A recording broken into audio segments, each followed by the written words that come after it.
আশা করবো এই ভালোবাসা থাকতে থাকতে উনি একটা ইলেকশন দেবেন এবং সেই ইলেকশনে যারা বিজয়ী আছে তারাই সরকার চালাবে। এটাই হলো আমার আশা।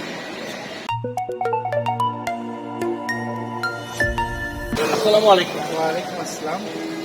ডক্টর ইউনূস ৫ বছর ক্ষমতায় থাকলে কেমন হয়?